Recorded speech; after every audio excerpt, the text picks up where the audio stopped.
অত আত্মান্তিকং ক্ষেমং পৃচ্ছাম ভবতো হনুগা সংসার হস্মিন ক্ষণার্ধহপি সৎসঙ্গ সেবদিনীর নাম।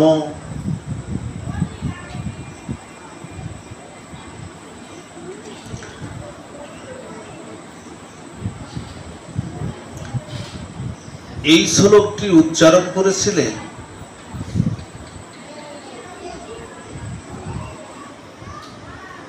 নিমি মহারাজের রাজসভায়। নিমি মহারাজের রাজসভায় একবার নবযোগীন্দ্র এসেছিলেন।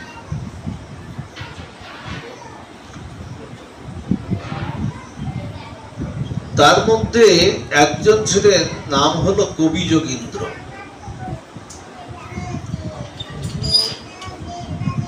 এই কবি যোগীন্দ্রের কাছে নিমি মহারাজ জিজ্ঞাসা করেছিলেন যে জীবের অত্যান্তিক মঙ্গল কি?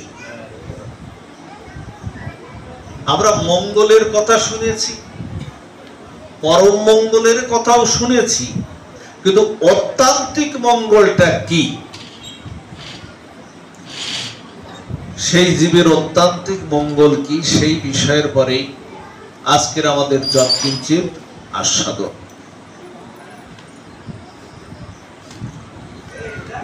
শুধু ভক্তমণ্ডলী, কাল কবলিত এই ভাসমান সংসারে আমরা কালের অধীন।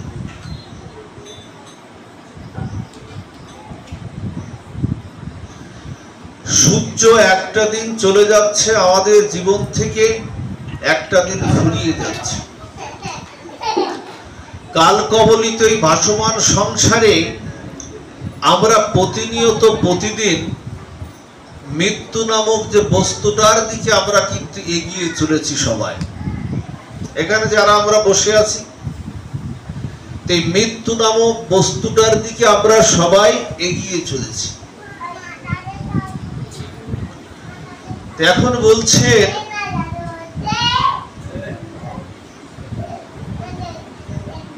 যে কাল কবলিত এই ভাসমান সংসারে যে মৃত্যুটা আমাদের হবে বা মৃত্যু নামক বস্তুটার দিকে আমরা এগিয়ে চলেছি, এখানে আমাদের অত্যান্তিক মঙ্গলটা কি? মঙ্গল পরম মঙ্গল থাকতে পারে, কিন্তু অতি অত্যান্তিক মঙ্গলটা আমাদের কি, সেই প্রশ্নই রেখেছে। এখানে কবি যোগীন্দ্র উত্তর দিচ্ছেন যে কাল কবলিত এই ভাসমান সংসারে আমাদের ভয় কিন্তু কাটে না। দেখুন, আমাদের রোগের ভয় আছে, সংসারে কাকে হারায় শোকের ভয় আছে, আমাদের যিনি যে রাজ্যের রাজা থাকে সেই রাজার ভয় আছে, আমাদের মৃত্যুর ভয় আছে, আবার মৃত্যুর পরে নরক যন্ত্রণা ভোগ হবে কিনা সেই ভয়ও আমাদের আছে। এত ভয় থেকে আমাদের মুক্তির উপায়টা কি, আমাদের মঙ্গলটা কি, অত্যান্তিক মঙ্গলটা কি? অকুতস্থিত ভয় বলছেন, এই ভয় থেকে মুক্তির উপায়টা কি? তাই জিজ্ঞাসা করলেন। বলছেন, এর থেকে একমাত্র মুক্তির উপায় হলো যে অচ্যুতের উপাসনা করা। অচ্যুত কি? এই রাধা কালাচাঁদ যিনি এখানে পূজিত হচ্ছেন, এই ভগবানের আরেকটি নাম। ভগবান তো বিভিন্ন নামে বিভূষিতা, এই ভগবানের আরেকটি নাম হলো অচ্যুত। যার চরণে আশ্রয় নিলে, যার চরণে শরণাগতিটা নিলে কখনো চ্যুত হওয়ার সম্ভাবনাটা নাই, পড়ে যাওয়ার সম্ভাবনাটা আর নাই, পতনের সম্ভাবনাটা নাই। তাই বলছেন যে অচ্যুতের উপাসনাই হলো অকুত ইষ্টুত ভয়, এই ভয় থেকে পরিত্রাণের একমাত্র উপায় হলো আমাদের অচ্যুতের উপাসনা করা। গোবিন্দ দাস তো 2 লাইনে গেয়েই দিলেন যে ভজ হুরে মন শ্রীনন্দের নন্দন অভয় চরণার বিন্দরে। 2 লাইনে গেয়ে দিলেন না যে ভজ হুরে মন শ্রীনন্দের নন্দন, বলছে ওই শ্রীনন্দের নন্দনের চরণ যদি তোমরা ভজতে পারো তাহলে অভয় পাবে, অভয় চরণারও বিন্দরে, ওখানে আর কোনো ভয়ের কোনো জায়গা আর নাই। এটাই বললেন, এটাই জীবের অন্তান্তিক মঙ্গল। সেই মঙ্গলের পথে কি আমরা আদৌ ধাবিত হয়েছে কিনা? আর একটা জায়গা বললেন যে সংসার হস্মিন ক্ষণার্ণ হবি সৎসঙ্গ শেষদি নির্নাম। একটা বললেন যে অতি অত্যান্তিকং ক্ষেমং পৃচ্ছাম ভবতহনগা, এটা তো বললেন। আর একটা বললেন যে সংসার হস্মিন ক্ষণার্ণ হবি সৎসঙ্গ শেষদি নির্নাম। বলছেন জীবনে সংসারে যদি কখনো মহতের সঙ্গ হয়, মহতের কৃপা যদি এক ক্ষণকাল জীবনে যদি কারোর ভাগ্যে হয়, তাহলেই ওই আর একটা মঙ্গল আপনার জীবনে এসে গেল। বলছেন সৎসঙ্গ সেবদি নির্নাম। দেখুন জীবনে যাই কিছু করুন না কেন, এই কলিযুগে সৎসঙ্গ বিনু বিবেক না হই, মহৎ সঙ্গ বিনা, বলছেন মহৎ সঙ্গ বিনা কোন কার্য ভক্তি সিদ্ধি নয়। এই কলিযুগে, এই কলিযুগে মহতের কৃপা ছাড়া কখনো আপনি এগোতে আপনি পারবেন না, এটা নিশ্চিত জেনে নিন। ভগবানের চরণে 1000 বছর ধরে তুলসী দিলেও ভগবান পাবো না, কারণ সে ভজন সাধন আমাদের নাই। কিন্তু মহৎ যদি আমাকে হাতটা ধরে নিয়ে ওই রাধা কালাচাঁদের চরণে সমর্পিত করে দেয়, তাহলেই আমি ভগবান অনায়াসেই লাভ করতে পারবো। দুর্লভ বস্তু রাধা কালাচাঁদের চরণ বা ওই অচ্যুতের চরণ হলো জগতে দুর্লভ বস্তু, কিন্তু সেই দুর্লভ বস্তুটাও সুলভ হয়ে যাবে যদি আমাকে মহৎ সঙ্গ কৃপা করে আমাকে ওই চরণে শোভে দেয়, তাহলেই সম্ভব। এক ক্ষণকাল আপনাদের মনে আছে মা, বেনাপুর পাটবাড়ির জঙ্গলে লক্ষ্যহীরা, আপনারা তো অনেক শুনেছেন। আচ্ছা লক্ষ্যহীরা লীলা বলছে না, লক্ষ্যহীরা জীবনে কোনো ভজন সাধন ছিল কি? লক্ষ্যহীরা বারাঙ্গন একজন পতিতা ছিল না? লক্ষ্মীরার ভজন সাধন ছিল না, কিন্তু হরিদাস ঠাকুরের মতো মহতের সঙ্গ, বৈষ্ণবের সঙ্গ করার সাথে সাথে লক্ষ্যহীরা কি হলো? লক্ষ্যহীরা পতিতা থেকে লক্ষ্যহীরা হয়ে গেল, হ্যাঁ লক্ষ্যহীরাই হয়ে গেল। লক্ষ্যহীরা কৃপা করে দিলেন হরিদাস ঠাকুর। এসেছিলেন জল ঘোলা করতে, জল ঘোলা করতে এসেছিলেন না? হরিদাস ঠাকুরকে বিপথে নিয়ে যাওয়ার জন্য এসেছিলেন না লক্ষ্যহীরা? আর কি হলে জল গোলা করতে এসেছিলেন, শেষে দেখা গেল নিজেই পরিষ্কার হয়ে চলে গেল। এই জন্য মহতের কৃপা করুণা আমাদের দরকার। মহতের যদি এক মুহূর্ত, এক ক্ষণকাল মহতের বদনে যদি হরি কথা শোনার সৌভাগ্য জীবের যদি হয়, তাহলে কৃপা হয়ে যাবে, করুণা হয়ে যাবে। ভাগবত বলছে যে প্রবিষ্ট রণ্য কর্ণ রন্ধেতি ধুরতি সবলং কৃষ্ণ। বলছেন এই কর্ণ দিয়ে যদি এক ক্ষণকাল কখনো যদি মহতের করুণায় হরি কথা প্রবেশ করে, হৃদয়কে তোলপাড় করে দেবে। একদিনের হরি কথা, মাত্র একদিনের হরি কথা, বেশি দিন লাগবে না, একদিনের হরি কথা আপনার হৃদয়কে তোলপাড় করে দেবে। ওই একদিনের হরি কথা আপনাকে কোনো না কোনো জন্মে আপনাকে শ্রীহরির কাছে নিয়ে যাবেই যাবে, যাবেই যাবে। এই জন্য বললেন ধুনতি সমলম কৃষ্ণ সলিলস্য যথা শরত। তার মানে কি হলো? খেয়াল দিন কথাগুলো, এগুলো বুঝতে হবে। পাঠের বিষয়বস্তু অত্যন্ত খুব মার্মিক বিষয়, যা শুনলেই করুণা হয়ে যায়, যা শুনলেই কৃপা হয়ে যায়। ধুনতি সমলং কৃষ্ণ সলিলস্য যথা শরৎ। কেমন জানেন? এই যে বর্ষাকাল না, এই বর্ষাকালের পরে কি কাল? বা শরৎকাল আসবে।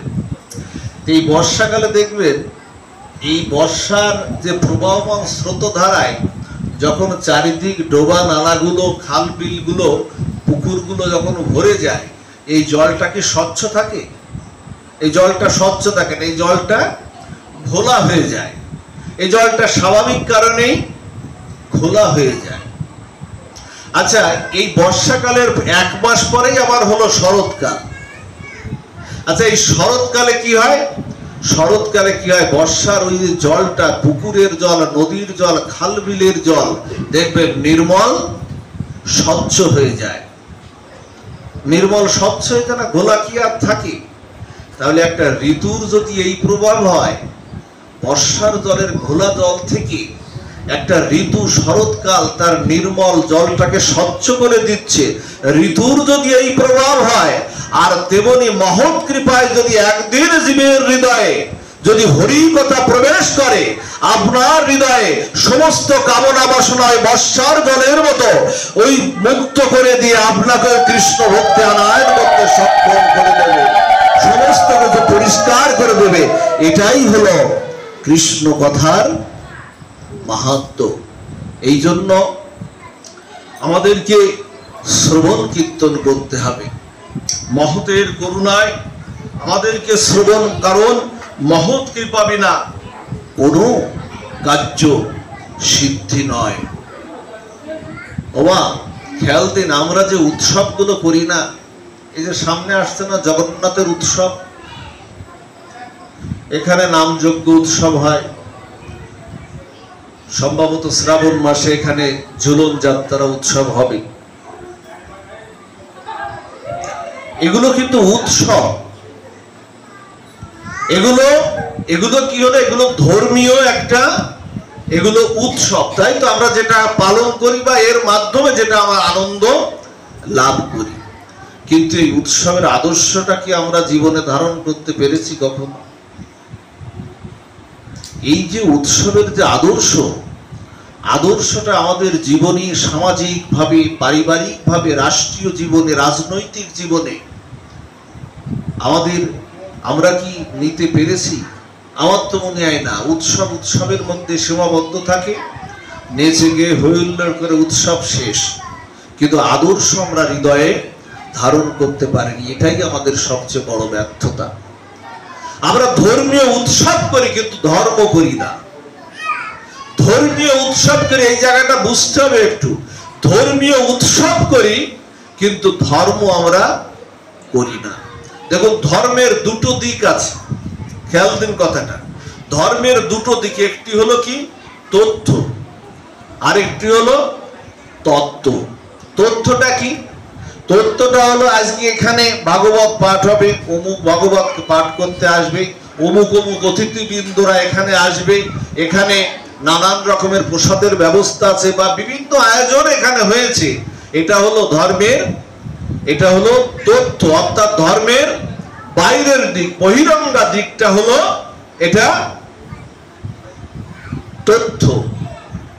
আর তত্ত্বটা কি? তত্ত্বটা হলো আমাদের এই সনাতন ধর্মে আমাদের যে আদর্শ আছে, যে মহাজন গতেষু যে পন্থা, আমরা চলবো কোন পথে?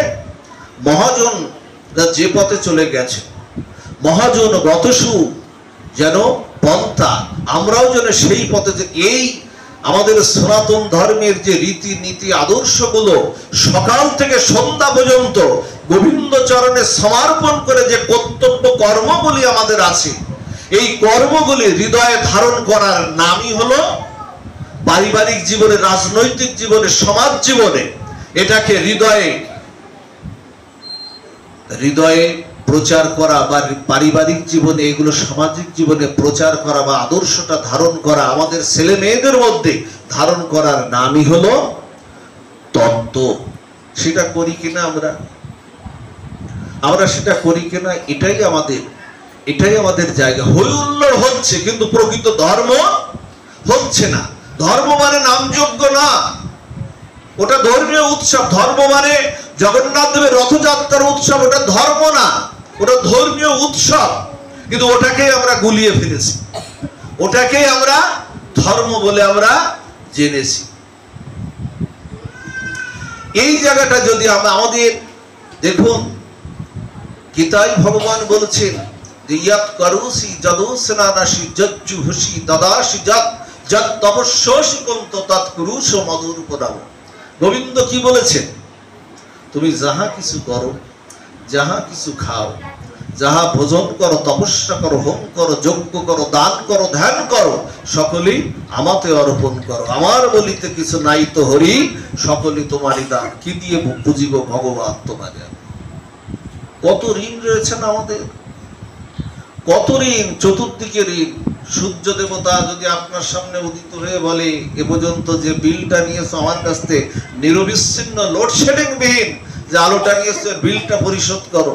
পবন দেবতা যদি উদিত হয়ে বলে বাবা প্রতিদিন 26-27 হাজার বার তুমি অক্সিজেন গ্রহণ করো আর ত্যাগ করো, ওই অক্সিজেনের দামটা একটু দাও, কি হবে? উপায় তখন আছে? এত টাকা পয়সা আমাদের আছে কি? নাই।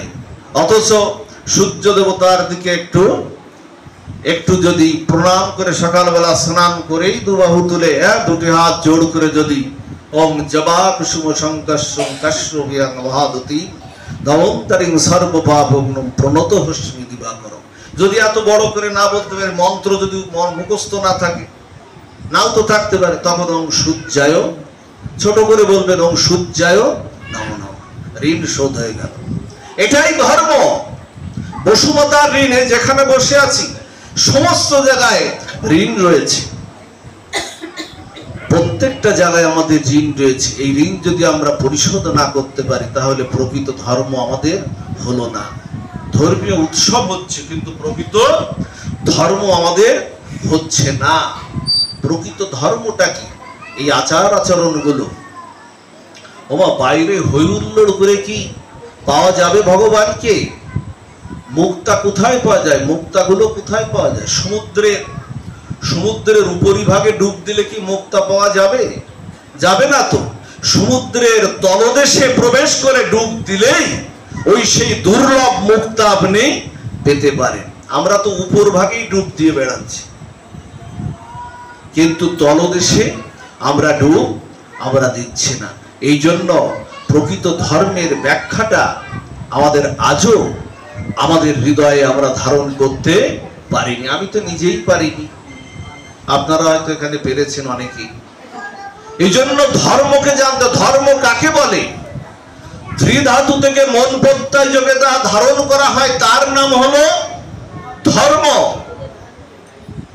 এটা ধর্মের আবিধানিক ব্যাখ্যা হলো শাশ্বত চিরন্তন, ইউনিভার্সাল ট্রুথ নয়। যা ধারণ করলে তোমার আর পতনের সম্ভাবনা নাই, যা ধারণ করলে তোমার আর ঝরে পড়ার সম্ভাবনা নাই, সেই অচ্যুতের উপাসনা করাটাই হলো প্রকৃত ধর্ম। এটাই আমাদের বুঝতে হবে।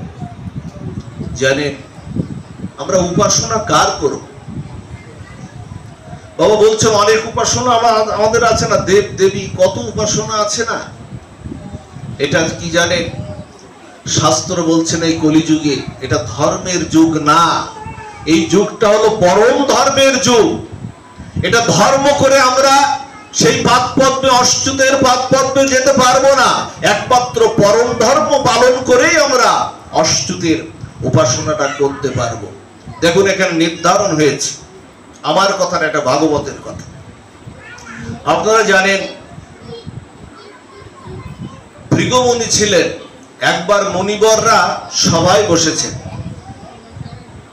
সমস্ত মুনি ঋষি সাধু বৈষ্ণবরা সবাই বসেছেন, বসে সিদ্ধান্ত নিচ্ছেন যে সবাই বলো আমরা প্রকৃতপক্ষে কার উপাসনা করব। শ্রদ্ধা আমরা সবাইকে করব, কোন দেবদেবীকে যে আমরা অশ্রদ্ধা করব তা কিন্তু না, এটা কখনো ভুলে করবেন না। সবাইকে শ্রদ্ধা করবেন, প্রণাম করবেন। সবাইকে প্রণাম করবেন, শ্রদ্ধা করবেন, দণ্ডবত প্রণতি নিবেদন করবেন, কারণ নত হলেই আপনি উন্নত। আর প্রণামটার কথা একটু বলে যাই মা, অনেকে আমাদের অনেকেরই দেখেছি আমরা, অনেকে যে এক হাত দিয়ে প্রণাম করেন না, এরকম দেখবেন মন্দিরের সামনে গিয়ে না এর এক হাত দিয়ে প্রণাম করেন, সর্বনাশ হয়ে যাবে। এই এক হাত দিয়ে প্রণাম মানে একটা তাচ্ছিল্য প্রণাম, তমগুণের প্রভাব এখানে আসে। এক হাত দিয়ে কখনো প্রণাম করবেন না। প্রণাম যাকেই করবেন অন্তত দুটি হাত জোর করে তাকে প্রণাম করবেন। এক হাত দিয়ে প্রণাম করলে আপনার জন্ম জন্মান্তরের শত জন্মের পুণ্য ফলটা নষ্ট হয়ে যায়। অনেকে দেখবেন এইরকম প্রণাম করে, এটা দেবদেবীকেই হোক আর ভগবানকে হোক, এটা একটা তুচ্ছতা ছিল। দুই হাত জোড় করে নত হয়ে, তোমার মস্তকটা নত হয়ে তুমি প্রণাম করবে। নত না হলে কখনো উন্নত হওয়া যায় না। রবি ঠাকুর তো বলেই দিলেন, আমার মাথা নত করে দাও হে তোমার চরণ ধুলার তলে, আমার সকল অহংকার ঘুচাও হে চোখের জলে। কথাটা তো বলেই দিলেন রবি ঠাকুর, বলছেন আমার মাথা নত করে দাও হে তোমার চরণ ধুলাতে। এই জন্য প্রণামটা তেমন করেই করবে। ভৃগুমুনি আছেন, ওই সবাই আরো মুনি ঋষিরা আছেন, ওখানে প্রশ্ন হচ্ছে। দেখুন খেয়াল করুন, আলোচনাটা ছিল আমরা কার উপাসনা করব, আমাদের অত্যান্তিক মঙ্গলটা কি। ওখানে বলছেন যে আমরা কার উপাসনা করব, ওখানে সবাই মিলে ওখানে দায়িত্ব দেওয়া হলো ভৃগুমুনিকে, যে হে ভৃগুমুনি তুমি জেনে এসো, তুমি যাও তোমার পিতা ব্রহ্মার কাছে, মানুষ পুত্র তো ভৃগুমুনি, যাও পিতা ব্রহ্মার কাছ থেকে জেনে এসো আমরা প্রকৃত কার উপাসনাটা আমরা করব, কার উপাসনা করলে আমাদের অত্যান্তিক মঙ্গল, যাও জেনে এসো। ভৃগুমুনি প্রথমে পিতা ব্রহ্মার কাছে গেলেন। পিতা ব্রহ্মার কাছে গিয়ে না, পিতাকে উনি আর ওই দিন প্রণাম করেননি, প্রতিদিন করেন, ওই দিন প্রণাম করেননি। না করে পিতার সামনে প্রশ্ন জিজ্ঞাসা করছেন, হে পিতা বলুন আমরা কার উপাসনা করব। এখন ওই যে প্রণাম করেননি, নত হননি, এর কারণে পিতা ব্রহ্মা কিন্তু একেবারে উনি কিন্তু চটেছেন, এমন চটা চটেছেন ভৃগুকে মারতে আসে। তো বলছে তুই তো তোর পিতা, আমি আমাকে প্রণাম করিসনি আর আমার সামনে প্রশ্ন নিয়ে এসেছিস। আচ্ছা পিতাকে যদি একদিন যদি সন্তান প্রণাম না করে তাতে এমন কি অপরাধ? আমার পিতাকে যদি আমি প্রতিদিন প্রণাম করি, একদিন যদি প্রণাম না করি তাতে এমন কোনো সমস্যা হয়? আজকে একদিন প্রণাম করেনি, তার জন্যই ভৃগু ভাবলেন যে আমি মাত্র একদিন প্রণাম করিনি, তাই যদি এই অবস্থা হয়, তাই যদি এত অপরাধ হয়, তাহলে জীব কত অন্যায় প্রতিদিন করছে, কত অন্যায় ন্যায় অন্যায় প্রতিদিন করছে, তাহলে তাদের কি গতি হবে? ওখান থেকে চলে আসলেন। ওখান থেকে চলে এসে কোথায় আসলেন? কৈলাসে আসলেন, শিব ঠাকুরের কাছে, দেবাদিদেব মহাদেব, যার আরেকটি নাম হলো আশুতোষ। অল্পতেই যিনি তুষ্ট, একটা বেলপাতার জল দিলেই ওম নমঃ শিবায় নমঃ শিবায় একেবারে তুষ্ট। ভগবান আশুতোষের কাছে আসলেন, শিব ঠাকুরের কাছে এসে বললেন, প্রশ্ন নিয়ে দাঁড়িয়েছেন। উনি দেখেন দেবী পার্বতীকে কোলে নিয়ে এইরকম একটা বৈরাগী সবাই, সাধু সবাই উনি ভাগবত পাঠ করছেন, কৃষ্ণ কথা হরি কথা বলছেন। এখন ভৃগুমুনি চিন্তা করছেন যে মহিলা মাতা পার্বতীকে নিয়ে কোলে করে নিয়ে শিব ঠাকুর ভাগবত পাঠ করছেন, শিব ঠাকুরের অধিকার আছে, শিব ঠাকুর ওটা পারেন। এখন উনি বলছেন যে আপনি বৈরাগী সবাই ভাগবত পাঠ করছেন, তা মাতা পার্বতীকে, ওই স্ত্রী জাতি মাতা পার্বতীকে একটু নামিয়ে আপনি একটু পাঠ করুন। তখন শিব ঠাকুর কিন্তু খেপে গেছে, যে তুই আমাকে উপদেশ দিস, তেড়ে আসছে, ত্রিশূল নিয়ে মারতে আসছে ভৃগুকে।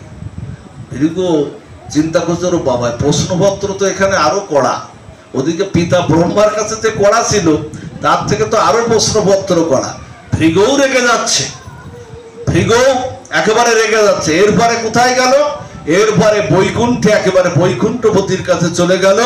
কারোর কাছে অনুমতি নেওয়ার দরকার নাই, বৈকুণ্ঠপতির কাছে গিয়ে সেখানে দেখলেন মা কমলা দেবী ভগবান নারায়ণ বা বিষ্ণুর পাদসেবন করছেন, শঙ্খ চক্র গদা পদ্মধারী নারায়ণ পাদসেবন করছেন। কোনো কথা না বলে, ভিতরে প্রবেশ করে কোনো কথা না বলেই ভৃগুমুনি একেবারে নারায়ণের বক্ষে একেবারে নির্মঙ্গেও না, একেবারে বক্ষে পদাঘাত করেছে ভৃগুমুনি। ভৃগুমুনি যখন বক্ষে পদাঘাত করেছে, যে চরণ সেবা করছে স্বয়ং লক্ষ্মী দেবী, সেই বক্ষে পদাঘাত করছেন ভৃগুমুনি। বক্ষে পদাঘাত খেয়ে, লাঠিটা খেয়ে নারায়ণ তখন যেভাবে বসেছিলেন, বসে উঠে করজোড়ে ভৃগুর কাছে প্রার্থনা করছেন। ভৃগুর কাছে প্রার্থনা করছেন, হে ভক্ত প্রবর, হে মহৎ জনা, আমার অপরাধ ক্ষমা করবেন। বাবা নারায়ণ ভৃগুমুনির কাছে হাত জোড় করে বলছেন, হে মহৎ, হে মুনিবর, আমার অপরাধ ক্ষমা করবেন। আমি আমার বৈকুণ্ঠে আপনাকে সুস্বাগতম করতে পারিনি, অভ্যর্থনা করতে পারিনি, এটা আমার অপরাধ। আর শুনুন, আপনার ওই কোমল চরণে ব্যথা তো লাগেনি? কোমল চরণে, কারণ আমার বক্ষ হলো পাষাণের মতো কঠিন, আর ভক্তের চরণ হলো নরম কোমল, কুসুমের মতো কোমল। ব্যথা তো লাগেনি, আপনি আসুন। নারায়ণ হাত জোড় করে বলছে, আপনি আসুন, আপনার চরণ ধৌত করি, আপনার পদসেবন করি। নারায়ণের এই ভাব দেখে পদসেবন করছেন, ভৃগুর চরণ পদসেবন করছেন, চরণ সেবা করছেন, হাত দিয়ে দিয়ে ধুয়ে দিচ্ছেন, টিপে দিচ্ছেন, চরণ এইভাবে সেবা করছেন। ভৃগু তখন কাঁদবেন না কি করবেন বুঝতে পারছেন না, কাঁদবেন না কি করছে বুঝতে পারছে না। নারায়ণ দুহাত জোড় করে সামনে দাঁড়িয়ে আছেন। সেখান থেকে ভৃগু কাঁদবেন না কি করে বুঝতে পারছেন না। জগতের মাঝে প্রকাশ করলেন, জগৎকে জানালেন, হে জগতের জীব, যদি কারোর উপাসনা যদি করতে হয়, তাহলে সেই গোবিন্দের উপাসনা বা নারায়ণের উপাসনা করো, যাকে আঘাত করলেও ভক্তের চরণ সে সেবা করে, তার উপাসনাটা করো। এখনো পর্যন্ত ভৃগুমুনির চরণের ছাপটা এখনো পর্যন্ত নারায়ণের বক্ষে অঙ্কিত হয়ে আছে, ভক্তের চরণ নিয়ে অঙ্কিত হয়ে আছে। এই হলো অচ্যুতের উপাসনা। যাকে আঘাত করলো, যাকে কষ্ট দিলেও তিনি ভক্তকে সবসময় তার চরণে আশ্রয় দেন, তার বুকের মধ্যে আশ্রয় দেন। এই জন্য তারই উপাসনাটা আমাদের প্রকৃতপক্ষে আমাদের করা উচিত। এটাই আমাদের উপাসনা। সেই তত্ত্বটি আমাদের জানা দেয়, এটাই আমাদের ধর্ম। বাইরের এই বড় বড় উৎসব, ধর্মীয় উৎসব, এগুলো আমরা করব, কিন্তু ধর্মের আবিধানিক তত্ত্বটা আমাদের জীবনে, আমাদের সমস্ত কর্মের মধ্যে আমরা প্রবেশ করাবো। এটা যদি আমরা না করতে পারি, আমাদের অত্যান্তিক মঙ্গল কখনো আমাদের আসতে আমাদের পারে না। ওমা, সংসারের জন্য আমরা কেঁদেছি, আমরা স্ত্রী পুত্র পরিজনের জন্য কেঁদেছি, আমরা অনেকের জন্য কেঁদেছি, কিন্তু গোবিন্দ বলে কয়জন কেঁদেছি গো? ভগবান বলে কয়জন কেঁদেছি? যে সংসারের জন্য, এই সংসারটা যাদের জন্য নিরলস শ্রম দিয়ে যাচ্ছি আমরা, বা আপনারাও দিচ্ছেন, আমরাও দিচ্ছি, নিরলস শ্রম। এরা প্রয়োজন ফুরালেই আপনাকে আর রাখবে না। আপনারা এখন বা আমরা এখন প্রয়োজনীয় বস্তু, সংসারে আমাদের প্রয়োজন আছে, তাই আমাদের সমাদর করে। আচ্ছা, আপনাদের বলি, এই যে আমাদের এই গরমের দিনে না, দেখবেন আমাদের দেশে কিন্তু টেম্পারেচার অনেক বেশি আছে না, বর্তমান তাপমাত্রা। গরমের দিনে আমাদের দেশে এখন এসির চাহিদা খুব, এয়ার কন্ডিশন যেটা, এসির চাহিদা প্রচন্ড পরিমাণে, এসির চাহিদা খুব। আচ্ছা, এই এসি আমরা অনেক টাকা দিয়ে 50-60 টাকা, 60-70 80 1 লাখ টাকারও এসি আছে, এগুলো আমরা কিনে কিনে ঘরে লাগাই, আমরা বাতাস খাই, ঠান্ডা হয়। আচ্ছা, এই এসি গুলো রাশিয়ায় বা সেই সাইবেরিয়া অঞ্চলে যেখানে -ডিগ্রি, যেখানে বরফ, যেখানে -ডিগ্রি তাপমাত্রা, তার মানে -ডিগ্রি মানে যেখানে বরফ পড়ে, রাস্তায় প্রতিদিন সকালবেলা বরফটা কেটে কেটে সরাতে হয়। আচ্ছা, ওখানে যদি আপনি একটা এসি গিয়ে ফ্রিতেও দেন, তো বাবা এই এসিটা, এই 1 লাখ টাকার একটা এসি, এটা তোমাদের ফ্রিতে দিচ্ছি, এটা ব্যবহার করো, ওরা নেবে কি? ওই এসিটা নেবে ওরা? ওদের প্রয়োজন নাই তো। সংসারটাও ঠিক তেমন, প্রয়োজন যতক্ষণ আছে ততক্ষণ রাখবে। কেন বাবা এত সংসারে প্রতি? সংসারে ধর্ম পালন আমরা করব, কারণ সংসার যখন হয়েছে এদের প্রতি আমাদের দায়িত্ব কর্তব্য আছে। কিন্তু আমরা পরম এটা ধর্ম, কিন্তু পরম ধর্মকে ভুলে শুধু সংসার, স্ত্রী, পুত্র, বিত্ত, বৈভব, এরা আপনাকে কি জানে? এরা আপনার শুধু আঘাত করতেই জানে। ওরা শুধু কথার পাকে, সংসার কেমন জানেন? মহাজনরা বলছে এরা শুধু কথার পাকে নিত্য আমায় বেঁধে রাখে, কথার পাকে। দেখবেন সংসার আপনাকে একেবারে কথার পাকে, স্বামীরা স্ত্রীকে কথার পাকে, স্ত্রী স্বামীকে কথার পাকে, ছেলে মেয়ে, এরা কথার পাকে নিত্য আমায় বেঁধে রাখে। এদের জন্য পরম ধর্ম সেই অচ্যুতের উপাসনা থেকে ভুলে গেলে হবে না। এটাই আপনাদের মূলত জানাতে চেয়েছি।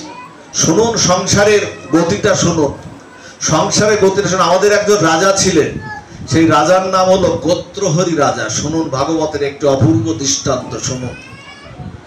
এই গোত্রহরি রাজা, খেয়াল দিন এই কথাগুলো, এখানে খেয়াল দিন। গোত্রহরি রাজা এমন এক প্রজাবৎসল, ভারতবর্ষের এমন একজন রাজা, যেমন ছিলেন ধর্মপরায়ণ, তেমন ছিলেন সংসারের প্রতি তার আসক্তি, এবং প্রজাবৎসল রাজা।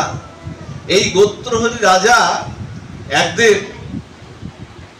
তার রাজপ্রাসাদে একজন সাধু এসেছে। তার মানে একজন সাধু উপাসনা করছিল বনে। খেয়াল দিন মা কথাটা, একজন সাধু বনে উপাসনা করছিল। সেখানে হঠাৎ করে এক দেবতা সেখানে উপস্থিত হয়েছেন। উপস্থিত হয়ে বলছে, তোমাকে সাধু বাবা, তোমাকে একটা ফল প্রদান করতে চাই। খেয়াল দেন কথাটা, খুব ভালো লাগবে। বলছে তোমাকে একটা ফল প্রদান করতে চাই।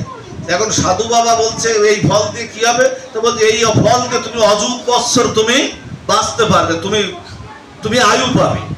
এখন সাধু বাবা বলছে, আমি তো অযুত বৎসর বাঁচতে চাই না। তা বলছে, না, তোমাকে, তোমার প্রার্থনা খুব সন্তুষ্ট হয়েছে, তোমাকে এটা নিতেই হবে। এখন যাও, দেবতার আশীর্বাদ ফল তো। এখন ফলটা নিয়েছেন, ফলটা নিয়ে সাধু বাবা চিন্তা করছেন, আমি তো আর অযুত বৎসর বাঁচতে চাই না, তা এখন কি করি? আমাদের এই রাজাকে এই ফলটা, রাজার বাঁচার প্রয়োজন। কারণ রাজা, গোত্রহরি রাজা যেমন প্রজাবৎসল ভক্ত রাজা, এই রাজার বাঁচার খুব দরকার। এই রাজাকে আমি ফলটা দেবো। রাজপ্রাসাদে গিয়েছে। রাজপ্রাসাদে গিয়ে কি করেছেন? রাজার কাছে গিয়ে বলছেন, আমি আপনাকে কিছু বলতে চাই। রাজা বলছেন, বলুন। সাধুকে উপযুক্ত আসনে বসিয়ে বলছেন, আপনি বলুন। তা বলছে, আমি দেবতাদের থেকে প্রাপ্ত হয়েছে এই ফলটা প্রাপ্ত হয়েছে, এর দ্বারা আপনি অযুত বৎসর আপনি আয়ু পাবেন। তা আমি আপনাকে এই ফলটা, আপনি তো প্রজাবৎসল ভারতবর্ষের একেবারে খুব নামকরা রাজা, তা আমি আপনাকে এই ফলটা দান করতে চাই। রাজা সাধু বাবার আশীর্বাদ বলে ফলটা গ্রহণ করলেন। সংসার দেখুন কি করছে, আশীর্বাদ বলে ওই ফলটা গ্রহণ করলেন। ফলটা গ্রহণ করে রাজা চিন্তা করছেন যে আমি তোমার রানীমাকে খুব ভালোবাসি। সংসার এরকম ভালোবাসাবাসি আমাদের আছে না? বলছে, আমি তোমার রানীমাকে খুব ভালোবাসি, রানীকে খুব ভালোবাসি। তা আমি তো যে যাকে ভালোবাসে তার দিকেই তো ভালো জিনিসটা বা ভালো দ্রব্যটা হলে তার দিকে কিন্তু দৃষ্টি যায়। তা আমি এই ফলটা নিয়ে কি করবো? আমি আমার রানীকে এই ফলটা দান করি, উনি এটা গ্রহণ করুক, উনি এটা নিয়ে অযুত বৎসর বাঁচুক। রানীকে গিয়ে ফলটা দিলেন। রানী কি করেছেন জানেন? রানী সংসারের ভিতর দেখেন কত বড় ঘুণে ধরা আমাদের। রানী কি করেছেন? রানী ভালোবাসতেন ওই রাজার অশ্বরোহী, তার মানে রাজা যে ঘোড়ায় যে রথটায় চলতেন, রাজায় রথটায় চলতেন, ওর যে অশ্বারোহী সে সুঠাম দেহ সুন্দর এক যুবক, রানী গোপনে গোপনে ভালোবাসতেন তাকে। রানী চিন্তা করলেন আমি এই ফল নিয়ে কি করব, আমি যাকে ভালোবাসি ওর যদি জীবন যৌবন থাকে অযুত বৎসর তাহলেই তো আমার লাভ। রানী কি করলেন, রানী ওই ফলটা দিলেন ওই অশ্বারোহী চালক ওই যুবককে। দেখো কোথাতে কোথায় যাচ্ছে, ওই যুবক আবার ভালোবাসতেন, ওই যুবক ভালোবাসতেন ওই রাজ্যের যিনি প্রধান নর্তকী অতি সুন্দরী নৃত্য গান করে যে আনন্দ দিতেন, ওই যুবক ভালোবাসতেন ওই প্রধান নর্তকীকে। ওই যুবক চিন্তা করেছেন আমি তো ভালোবাসি ওই প্রধান ওই নর্তকীকে সুন্দরীকে, তো ওর যৌবন থাকলে তো আমার লাভ। ওই ফলটা দিলেন ওই নর্তকীকে, রাজনর্তকীকে দিলেন। রাজনর্তকী ওই ফলটা পেয়ে চিন্তা করছেন জীবনে তো সারা জীবন তো পাপিষ্ট হয়েছি, পাপের কাজই তো করে গেলাম সারা জীবন, আজকে একটা ভালো কাজ করার সুযোগ পেয়েছি। সেই সুযোগটা কি, ফলটা যখন পেয়েছি একটা ভালো কাজ করে জীবনান্তকে এই ভালো কাজটা করেই আমি মরতে চাই। তবে ফলটা যখন পেয়েছি এই ফলটা যার প্রয়োজন, যার অযুত বৎসর বাঁচার প্রয়োজন, যে বাঁচলে এই রাজ্যের উপকার হবে, যে বাঁচলে ভারতবর্ষের উপকার হবে, এই ফলটা আমি আজকে তাকে দিয়েই একটা ভালো কাজ করেই আমি আজকে মরবো, তাতে আমার যা হয় হোক। রাজনর্তকী রাজার কাছে সময় চেয়েছেন দেখা করার জন্য, যখন তখন তো রাজনর্তকী যেতে পারে না, রাজার কাছে সময় চেয়েছেন দেখা করার জন্য। ঠিক আছে দেখা হবে, যথারীতি তখন দেখা হয়েছে। দেখা যখন হয়েছে তখন বলছেন আমি একটা ফল পেয়েছি, দৈবপ্রাপ্ত ফল, দেবতাদের আশীর্বাদ আছে, সাধুর কাছ থেকে সাধুদের আশীর্বাদ আছে, এই ফলটা আমি আপনাকে দান করতে চাই, এই ফলটা আমি আপনাকে দান করতে চাই। কারণ আমি বেঁচে কি করবো, আমার মতো পাপিষ্ট বেঁচে লাভটা কি, বরং আপনি যদি বাঁচেন তাহলেই লাভ, পূজাবৎসল রাজা আপনি লাভ। তখন ওই ফলটা আবার ঘুরে ফিরে আবার রাজার কাছে ওই ফলটা আসলো। রাজা চিন্তা করলে তুমি এই ফলটা কোথায় পেলে, রাজা বলছে তুমি ফলটা কোথায় পেলে। তখন ওই নর্তকী বলছে আমাকে দিয়েছে আপনার অশ্বারোহী যুবক। অশ্বারোহী যুবকের কাছে তুমি ফলটা কোথায় পেলে, তখন বলছে এটা দিয়েছে রানীমা দিয়েছে আমাকে, এটা রানীমা দিয়েছে। রাজার আর বুঝতে বাকি রইল না, রাজার বুঝতে বাকি রইল না, সমস্ত রাজ মুকুটটা, গোত্রহরি রাজা, এটা কোনো গল্প না, ভাগবতের উজ্জ্বল দৃষ্টান্ত। রাজা বললেন মাথার মুকুটটা বিশ্বস্ত একজন মন্ত্রীকে পরিয়ে দিয়ে মায়ের কাছে গিয়ে প্রণাম করে বলছেন মা আমি সংসারকে ভালো মতোই চিনেছি, সংসারকে আমি ভালো মতোই চিনেছি, মা তুমি আমাকে বিদায় দাও, আমি বনে রাজা করব, জীবনের যে কয়দিন বাকি আছে আমি বনে গিয়ে সেই অচ্যুতের উপাসনা করে জীবনের অত্যান্তিক মঙ্গল যাতে হয় আমি সেই উপাসনাই আমি করব। মা বললেন তথাস্তু, তুই কবে, এই তো মা, পিতা হয়েও তিনি পিতা না, জন্ম দিলেই তিনি পিতা না, যদি তার সন্তানকে কৃষ্ণমুখী না করতে পারে, গর্ভধারণ করলেই আপনারা কেউ মাতা নন, যদি আপনার সন্তানকে সেই অচ্যুতের উপাসনায় আপনি ব্রতী না করতে পারেন।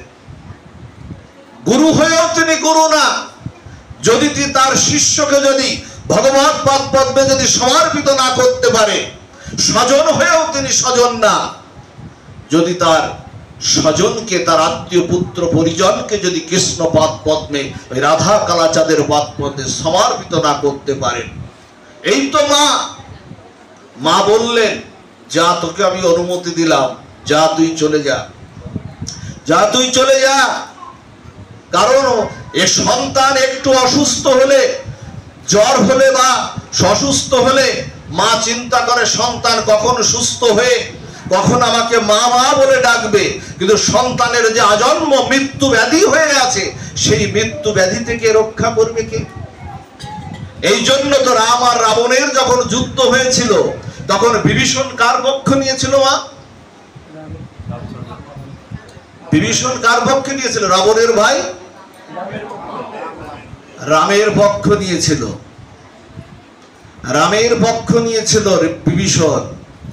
রাবণকে বলেছিল, বিভীষণ বুঝতো, একমাত্র ভক্ত ছিল বিভীষণ। লঙ্কায় যেদিন হনুমান যেদিন লঙ্কায় হনুমানের লেজে আগুন দিয়েছিল না রাবণ, বেঁধে বেঁধে একবারে ঘি দিয়ে একেবারে পুড়িয়েছিল না? আর হনুমান লক্ষ যোজন সেই লেজটা প্রসারিত করেছিল। এক হনুমানের লেজে আগুন দিয়ে সারা লঙ্কা হনুমান পুড়িয়ে দিয়েছিলেন, কিন্তু একটা ঘরে কিন্তু আগুন সেদিন দেননি। সেই ঘরটা ছিল বিভীষণের ঘর। কারণ সেদিন দেখেছিলেন বিভীষণের ঘরের সামনে তুলসী মহারানী বৃন্দাজি। বিভীষণের ভিতরে ঘরের মধ্যে দেখেছিলেন, হনুমান দেখেছিলেন যে আমার সেই আরাধ্য রাম আর সীতার বিগ্রহ পূজিত হচ্ছে, ওই জন্য একটা ঘরে আগুন দেননি। এর জন্য যে ঘরে ভগবানের উপাসনা হয়, যে ঘরে ভক্তের উপাসনা হয়, যে ঘরে সাধুগুরু বৈষ্ণবের আগমন হয়, ওমা সে ঘর কখনো পড়ে না। যখন রাম আর রাবণের যুদ্ধ হচ্ছে না, বিভীষণ এই পক্ষে আর তরণী সেন, তার মানে বিভীষণের পুত্রের নাম তরণী সেন ছিল। এই তরণী সেন কার পক্ষে জানেন? তরণী সেন নিয়েছে রাবণের পক্ষে। রাবণের পক্ষে তখন মা কি করেছে জানেন? যেই না যুদ্ধে যাচ্ছেন, মায়ের কথাটা বলছি, এই তো প্রকৃত মা। যেদিন যুদ্ধে যাচ্ছেন বলছে, মা আমি যুদ্ধে যাব, আমি রামচন্দ্রের সঙ্গে যুদ্ধে যাব। যখন যাচ্ছেন, মা কি করেছে জানেন? মা দাদুর সঙ্গে তিলক চর্চিত করে, এখানে আমি একটা দেখতে পাচ্ছি একটা জিনিস, এখানে কালাচাঁদ মন্দির, এত সুন্দর ভজন সাধনার আমাদের পীঠস্থান, এখানে অনেকের কপালেই কিন্তু তিলক নাই। তিলকবিহীন কপাল, শাস্ত্র বলছে, এটা আমার কথা না, শ্মশান সদৃশ্য। তিলক চাই, অন্তকে বাড়িতে ব্যবহার না করে না। তিলকবিহীন কোন ভগবত কর্ম, তিলকবিহীন যার যার পরিবারে একটা তিলকবিহীন কোন ভগবত কর্ম আপনি আহ্নিক করেন, পাঠ করেন, শ্রবণ করেন, যাই কিছু করেন, তিলক দাদুর সঙ্গে দিতে হবে। যদি কালো তিলক, সাদা তিলক দিতে লজ্জাও করে, গঙ্গা জল দিয়েও তিলক অঙ্কিত করা চায়। আর এখানে আমি চাই, এখানে অন্ততপক্ষে যারা নতুন কমিটি যারা এখানে এসেছেন, এই আচরণ ধর্মগুলি তারা যেন পালন করেন। তাহলে বাইরের থেকে সাধুগুরু বৈষ্ণবরা এখানে এসে দেখবেন যে প্রকৃতপক্ষে এখানে ভগবত তত্ত্ব আচরণটা এখানে পালন করা হয়। মা কি করলেন? মা মুহূর্তের মধ্যে দাদুর সঙ্গে তিলক অঙ্কিত করে তরণী সেনকে চর্চিত করে দিলেন, আর সমস্ত অঙ্গে রাম নাম খোদাই করে দিলেন, রাম নাম লিখে দিলেন সমস্ত অঙ্গে। যখন রাম নাম লিখে দিলেন, মাকে বলছেন, মা তুমি আমায় আশীর্বাদ করো, আশীর্বাদ করো। আচ্ছা আমরা কি বলতাম? আমরা কি বলতাম? আমাদের সন্তান যদি বাইরে যায়, আমরা বলি না, বাবা তাড়াতাড়ি ফিরে এসো, মা তাড়াতাড়ি আজকে যেন সকাল সকাল ফিরে এসো। মা কি আশীর্বাদ করছে জানে?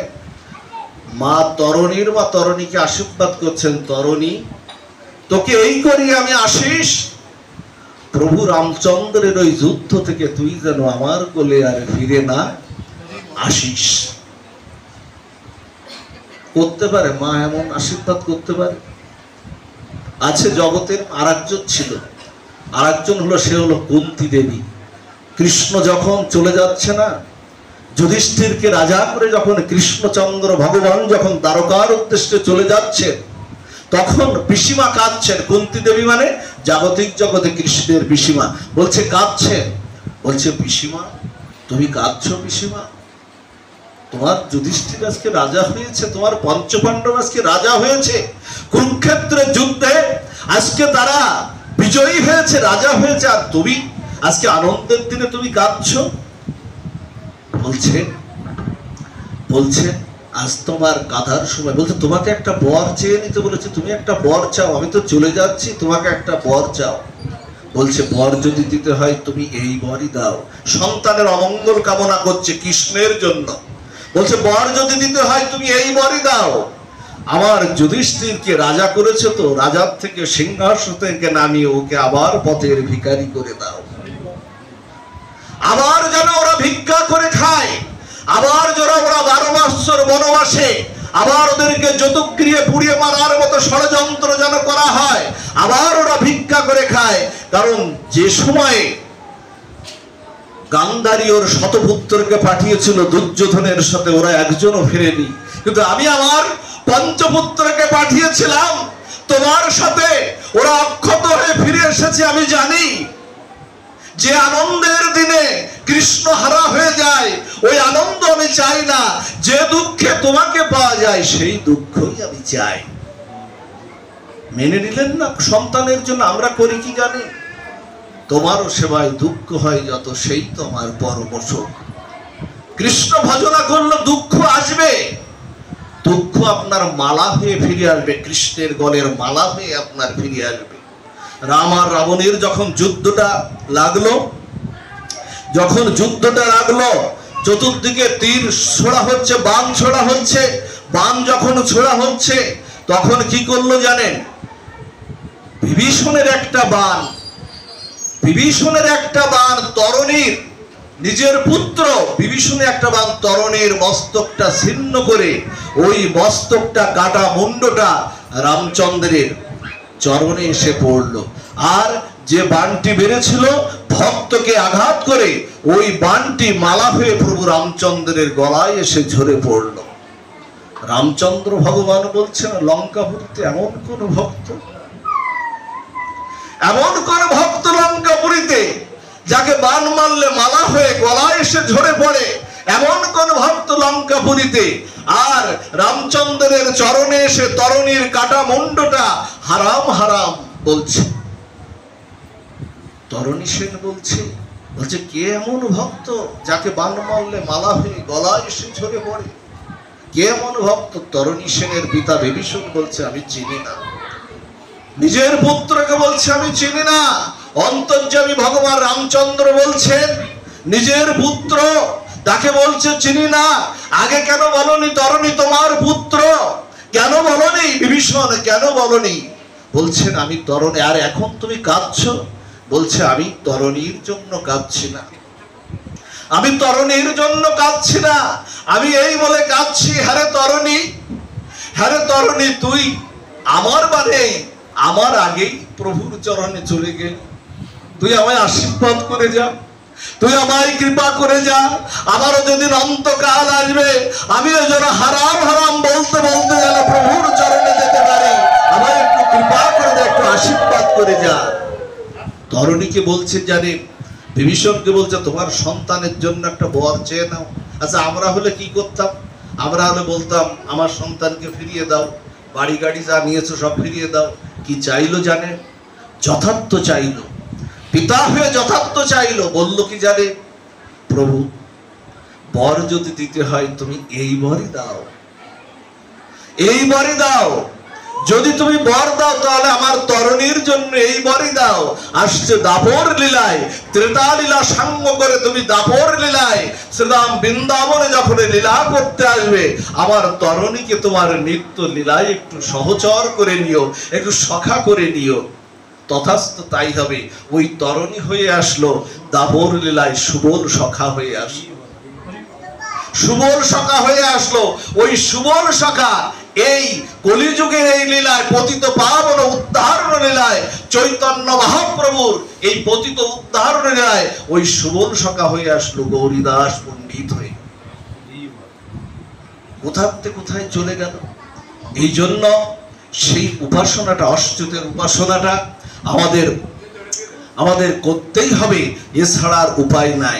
আর সবসময় সর্বভূতে আপনাদের একটু বলি যে কথাটা, ওমা আমরা হৃদয়ে গোবিন্দকে স্থান দেওয়ার চেষ্টা করবেন। আর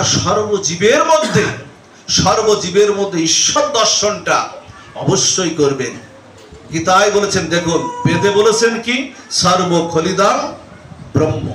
আবার আবার গীতায় কি বলেছেন? ঈশ্বর সর্বভূতানাং হৃদ্যদেশ অর্জুন তিষ্ঠতি ব্রাহ্মণ সর্বভূতানি যন্ত্র রূঢ়ানি মায়া, বলছে না? আবার কি বলছে? চৈতন্য চরিতামৃতে বৈষ্ণবকার বলছেন, যাহা যাহা নেত্র পড়ে তাহা তাহা কৃষ্ণ স্ফুরে। যতক্ষণ পর্যন্ত জীবের সর্বভূতে ঈশ্বর দর্শন না হবে, সকলের মধ্যে আবার গোবিন্দ আছে, এই ঈশ্বর দর্শনটা না হবে, ততক্ষণ পর্যন্ত আমাদের উপায় নাই। আস্তে আস্তে আহার শুদ্ধির দিকেও আপনাদের যেতে হবে। আমি বলবো না এখনই আহার শুদ্ধি হোক, আস্তে আস্তে যেতেই হবে। আহার শুদ্ধি, শতশুদ্ধি, ধ্রুবানুস্মৃতি, এগুলো যেতেই হবে। আচ্ছা মা, আপনাদের একটা কথা বলি, এই যে মন্দিরটা, কালাচাঁদ মন্দিরটা কে গড়েছেন? এখানে স্বয়ং গোবিন্দ করে, কিন্তু রাজমিস্ত্রিও তো এখানে গড়েছেন কালাচাঁদ মন্দিরটা, না গড়েছেন তো রাজমিস্ত্রিরা? রাজমিস্ত্রি গড়ে টড়ে সুন্দর বিগ্রহ স্থাপিত হয়েছে। আচ্ছা, এই মন্দিরের মধ্যে আপনারা কি কেউ মাছ মাংস বিড়ি সিগারেট যারা এগুলো গ্রহণ করেন, আপনারা এই মন্দিরে নিয়ে আসেন তো? উঠান, এই মন্দিরে উঠান মাছ মাংস বিড়ি সিগারেট বা যা কিছু, এগুলো মন্দিরে উঠান না তো? যে মন্দিরে আমার ভগবান রয়েছে বিগ্রহ রূপী, যে মন্দিরটা নির্মিত হয়েছে একটা রাজমিস্ত্রির দ্বারা নির্মিত হয়েছে, যে মন্দিরের অবয়বটা নির্মিত হয়েছে রাজমিস্ত্রির দ্বারা, আর যে মন্দির, হৃদয় মন্দিরটা ভগবান গড়েছেন, আমাদের হৃদয় মন্দিরটা নিজের হাতে, বিধাতা একেবারে নিজের হাতে গড়েছেন। আচ্ছা, সেই মন্দিরে মাছ মাংস বিড়ি সিগারেট উঠানো যায় তো? ওই মন্দিরে যদি উঠানো যায়, এই মন্দিরে উঠানো যায় তো? হৃদয় মন্দিরে ভগবান আছেন না? নাই কোথায়? তুমি কোথায় নাই? ভগবান আছো অনল অনিলে, চির নভনীলে, আছো ভূধর সলিলে গহনে, আছো বিটপি লতায় জলদের গায়ে শশিতারকার তপনে, আমি নয়নে বসন বাঁধিয়া বসি আধারি মরিগ কাঁদিয়া, আমি বুঝি নাই কিছু, দেখি নাই কিছু, দাও হে দেখায় বুঝায়, মলিন মর্ম মুছায়। এজন্য সর্বভূতে হৃদয় মন্দিরে তো ভগবান আছে, এই মন্দিরে যদি না তো এই মন্দিরে তোলা যায়, যুক্তিটা। এই জন্য আস্তে আস্তে সেই চেষ্টা। আর সবসময় একটা জিনিস চিন্তা করবেন, ভগবান যা করে, সন্দেহ আছে না? কেউ তো বললেন না, চাচা একটু বলেন তো, ভগবান যা করে মঙ্গলের জন্য করে। তাও সবাই বলেননি, ভগবান যা করে মঙ্গলের জন্য। এই কথাটা বিশ্বাস আছে তো? কিন্তু বিশ্বাসটা সবার থাকে না। যেই না আমাদের একটা বিপদ আসে না, যেই শোক আসে, দুঃখ আসে, কারণ আমরা সেই স্তরে ভক্ত হতে পারিনি, এই কথাটা এই জন্য আমাদের আসে না। এই যে কালাচাঁদ মন্দিরে যে গুসাইয়ের মোটরসাইকেলটা চুরি হয়ে গেছে না, আমার তো মনে হয়, আমি তো যদি ওইটাই বিশ্বাস করি, ওখানে আমাদের বলতে হবে ভগবান যা করে মঙ্গলের জন্য। ওই মোটরসাইকেলটা থাকলে হয়তো সম একটা বিপদ তার সামনে ছিল, ভগবান কালাচাঁদ তাকে রক্ষা করেছে।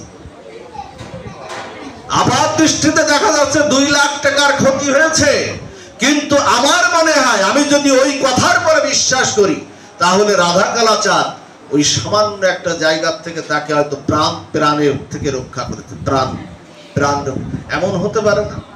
এই দেখুন, ভক্তমাল চরিত্রে একটা লীলা বলেই আমি পাঠ বিশ্রামে চলে যাব। পাঠের অনেক বিষয়বস্তু, কিন্তু বলার বেশি সময় না, ফিরতে হবে। ভগবান যা করেন মঙ্গলের জন্য। দেখুন এখন কি হয়েছে, ভক্তমাল চরিত্রে এক রাজা এক মন্ত্রী, এরা দুইজনই কৃষ্ণ ভক্ত। খেয়াল দেন কথাটা, এরা দুইজন কৃষ্ণ ভক্ত। এখন মন্ত্রী সবসময় একটাই কথা বলে, ভগবান যা করে মঙ্গলের জন্য। এখন কি হয়েছে, হঠাৎ একদিন রাজা তার যুদ্ধ করতে গিয়ে বা অন্য কোনো কারণে, রাজার এই বুড়ো আঙুলটা না, তীরধনুক চালাইতে এই বুড়ো আঙুলটা দিয়ে না, এখন রাজার এই বুড়ো আঙুলটা একেবারে পড়ে গেছে কেটে। যখন ওই অবস্থা, ওই রাজ্যে যখন রাজার রাজপ্রাসাদে ফিরেছেন, তখন মন্ত্রীকে ডেকেছেন, মন্ত্রী দেখো আমার শেষ হয়ে গেল, আর আমি তীরধনুক চালাতে পারবো না, আর আমি কিছু করতে পারবো না। হ্যাঁ, মন্ত্রী তখন এসে বলছে, ভগবান যা করে মঙ্গলের জন্য। আরে রাজা বলছে, আরে আমার বুড়ো আঙুলটা কেটে গেল, তুমি কোথায় একটু দুঃখ পাবে, তুমি একটু কষ্ট পাবে, আমাকে একটু সান্ত্বনা দেবে, তুমি বললে ভগবান যা করে মঙ্গলের জন্য। মন্ত্রী আবার বলছে ভগবান যা করে মঙ্গলের জন্য। তখন এই সেনাদের ডেকে আবার বলছে ভগবান যা করে মঙ্গলের জন্য। সবাই কি আশা করে? সবাই একটু সমবেদনা আশা করে না? আমার একটা ক্ষতি হয়েছে, সমবেদনা আশা করে, কিন্তু উনি বলছে ভগবান যা করে মঙ্গলের জন্য। এখন কি হয়েছে, ওই সেনাপতিকে ডেকে একে বন্দি করো, একে বন্দি করে একে কারাগারে নিক্ষেপ করো। আমার হাত কেটে গেল, আর ও বলছে ভগবান যা করে মঙ্গলের জন্য। কারাগারে বন্দি কারাগারে যখন ধরে নিয়ে যাচ্ছে, একেবারে শিকল টিকল বেঁধে যখন কারাগারের মধ্যে নিয়ে যাচ্ছে, তখনও বলতে যাচ্ছে ভগবান যা করে মঙ্গলের জন্য। হরি বল। এখন আটকিয়ে রেখেছে একেবারে কারাগারে, অন্ধকার প্রকোষ্ঠ কারাগারে আটকে রেখেছে, বলছে ওকে বন্দি করে আটকাও। এখন কি হয়েছে, কিছুদিন হলো আটকানো আছে। আটকানো পরে ওই রাজা শিকারে গিয়েছে, বনে তার সমস্ত পার্শ্বদের নিয়ে শিকারে গিয়েছে। শিকারে যাওয়ার পর দৈবক্রমে হঠাৎ করে আকাশে এক মেঘময় বৃষ্টি হয়ে ঝড় ঝঞ্ঝা বিদ্যুৎ চমকে বাতাস হয়ে সমস্ত পার্শ্বদ ছিন্ন ভিন্ন হয়ে চলে গেছে। রাজাও একদিকে চলে গেছে, অন্য কারো কোনো খবর নাই। হঠাৎ করে টর্নেডোর মতো একটা প্রবল একটা ঝড় হয়েছে। এখন রাজা গিয়ে কোথায় পড়েছে জানেন? খেয়াল দিন, রাজা গিয়ে পড়েছে এক ডাকাত দলের হাতে। সেই ডাকাতরা আবার মা কালীর পুজো করে। এখন ওরা অনেকদিন ধরে চিন্তা করছে একটা নরবলি যদি দেওয়া যায়, যদি এরকম পেতাম। মায়ের পুজো করে, তৎকালীন সময় ডাকাতরা কিন্তু মায়ের পুজো করতো। তারা ঘটা করে মায়ের সুন্দর করে পূজা করত। ওদের মধ্যে আবার আচার্য পাদও আছে। এখন পূজা করে, তো ওরা অনেকদিন ধরে চিন্তা করছে যদি একটা নরবলি দেওয়া যেত, মা খুব সন্তুষ্ট হতো। আগের কালে এইসব বলি প্রথাগুলো আগের কালে ছিল, কলিযুগে এটা আস্তে আস্তে উঠে যাচ্ছে। মহাপ্রভুর করুণায়, মহাপ্রভুর কৃপায় আস্তে আস্তে এটা উঠে যাচ্ছে। যাও, ওরা তখন ওকে পেয়েছে, বলছে আজ আমাদের এখানে মনের আশা পূর্ণ হলো, আজ নরবলি হবে। খেয়াল দিন কথাটা, সবাই দিকে দৃষ্টি দিন। ভগবান যা করে কিন্তু মঙ্গলের জন্য, তাই ছিল। আজ নরবলি হবে। আজ সবাই একেবারে আনন্দ উদ্ভূত, সবাই কেউ ঢোল ডাগর ঝাঁজ ঘন্টা কাসর সবাই বাজাচ্ছে। আজকে নরবলি হবে। শুধু নরবলি না, এ তো রাজবলি হবে। আজকে এখানে রাজবলি হবে। কি আনন্দ আমাদের দ্বারা, মা খুব প্রসন্ন হবে, মা প্রসন্ন আমাদের আশীর্বাদ করবে। এখন কি হলো জানেন, এখন যেই না স্নান টেনান করিয়ে একেবারে সমস্ত পরিপাটি করিয়ে ওকে ওই যে হাড় কাঠের মধ্যে যখন ঢুকানো হলো, হাড় কাঠের মধ্যে ঢুকানো হলো, মেন যে আচার্য, মেন যে পূজারী, সেই পূজারী এসছে, প্রস্তুত সবকিছু। মেন পূজারী এসে বলছে কি যে আজকে তো নরবলি হবে, একে একটু দেখে নাও, একে ভালো করে একটু দেখে নাও, এর কোথায় অঙ্গহানি টানি আছে কিনা ভালো করে দেখে নাও। হরিবল। অঙ্গহানি আছে কিনা দেখে নাও। দেখতে দেখতে চেক করতে করতে দেখা গেল ওই হাতের আঙুল একটা আঙুল নাই। হাতের আঙুল যখন নাই, মেন যে পূজারী একেবারে সাধক মানুষ, তো একেবারে বৃদ্ধ সাধক মানুষ, ও বলছে পিঠে চড় দিয়ে বলছে ওঠ ওঠ, মায়ের ভোগে লাগলি না? হ্যাঁ, আজকে মনে করেছিল ওটা নরবলি দেবো, তোর তো অঙ্গহানি। মা কি অঙ্গহানিটা নেয়? কোনো অঙ্গহানি কি মা কি গ্রহণ করে? বলতে যা, মায়ের ভোগে লাগলি না, অপদার্থ অকাল পুষ্পাণ্ড, মায়ের ভোগে লাগলি না, ওঠ।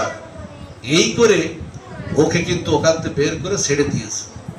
ছেড়ে দেওয়ার পরে ও যখন প্রাণ কোন রকম হাতে করে নিয়ে যখন রাজপ্রাসাদে যখন ফিরেছে, তখন ও কিন্তু ওই কথাটা চিন্তা করতে করতে আসছে, ভগবান যা করে মঙ্গলের জন্য। তাড়াতাড়ি বলছে ওই মন্ত্রীকে ডাক, ওই আঙুলটা কেটেছিল বিধায় আজকে আমি বলির হাত থেকে প্রাণে বেঁচে গেলাম।